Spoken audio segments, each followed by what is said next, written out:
AI.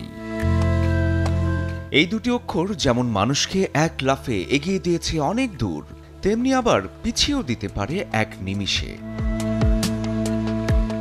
এক ক্লিকেই মিলছে হিসেব, এক প্রম্পটেই হচ্ছে গল্প। কিন্তু কারো কারোর জন্য এ যেন চাকুরির ঘণ্টা বাজিয়ে দিচ্ছে। বিশ্বব্যাংকের নতুন রিপোর্ট বলছে, দক্ষিণ এশিয়ায় প্রায় 7% চাকরি গিলে ফেলবে এই কৃত্রিম বুদ্ধিমত্তা।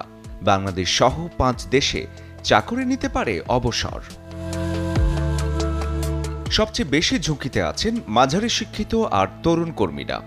আপডেট তথ্য প্রযুক্তি সম্পর্কে অজ্ঞতা, সাথে এআই টুলস ব্যবহার না জানাই মূলত চাকরি হারানোর পেছনে মূল কারণ হতে পারে।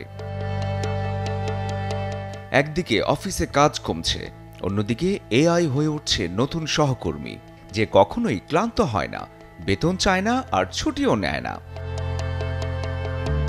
একসময় ধারণা ছিল এআই কখনোই সৃজনশীল হবে না, কিন্তু এখন সে ছবি আঁকে, গল্প লেখে, সিনেমাও বানায়।